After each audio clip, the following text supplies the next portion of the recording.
목회자들의 설교 준비와 변화하는 세상을 이해하는 데 도움을 주는 통계 자료를 들려드리는 시간 목회앤데이터 순서입니다. 목회데이터 연구소 김진양 부대표 자리했습니다. 어서 오세요. 네, 안녕하세요. 네. 오늘은 가족 호칭에 대한 인식 조사 결과를 살펴보려고 하는데요. 우리가 사용하는 가족 호칭에는 가부장적인 문화가 반영돼 있다. 이런 평이 많죠.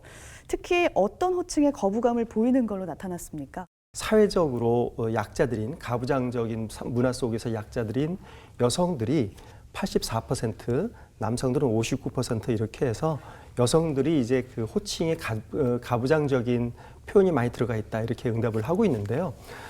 구체적으로 보면 아내가 남편 동생을 부를 때는 도련님, 서방님 혹은 아가씨 이렇게 부르잖아요. 그렇죠. 근데 남편이 아내 동생을 부를 때는 처남, 처제 이렇게 부르잖아요. 그러니까 네.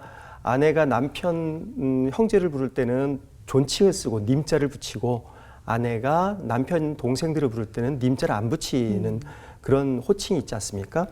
요 외에도 장인, 장모님 이런 표현들, 그리고 아버님, 어머님 이런 표현들, 그리고 남편의 집안을 부를 때는 시댁이라고 네. 댁이라고 하는 높임말을 쓰고 아내의 집안을 부를 때는 처가라고 해서 가라고 하는 낮춤말을 쓰고 있는 이런 부분들이 가부장적인 그런 언어 표현이라고 그렇게 볼 수 있겠습니다.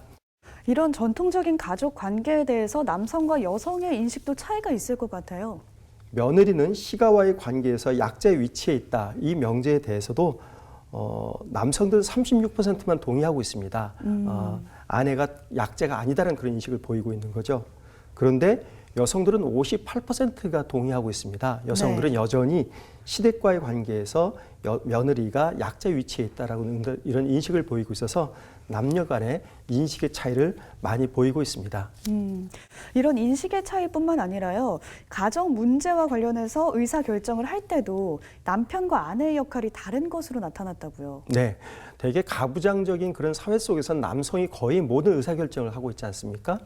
그런데 이번 한국리서치 조사 결과에 의하면 부모를 부양한다든지 자녀를 교육하다든지 생활비를 지출한다든지 가족 행사 모임 등등에서 부모, 양 부부가 똑같이 의사결정을 하는 경우의 비율이 50%에서 60% 정도 나타납니다. 그럼 가정 내에서 부부 공동 의사결정 비율이 그만큼 높다는 거죠. 네. 그런데 부모 양육의 경우에는 남편이 주로 결정한다 하는 비율이 조금 높고요.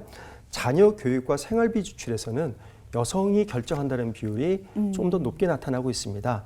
그래서 일반 가정 생활 속에서는 아내의 발언권이 예전에 비해서 굉장히 높아졌고 평등한 관계로 많이 진전되고 있다. 이렇게 저희가 볼 수 있겠습니다. 이렇게 가족 호칭이 변하는 시대에 우리 교회는 어떻게 발맞춰 가야 할지 궁금한데요. 목회적 제언을 해주신다면요. 지금 가족의 호칭에서 보시다시피 용어가 시대상을 쫓아가지 못하는 이런 용어들이 좀 많이 있습니다. 네.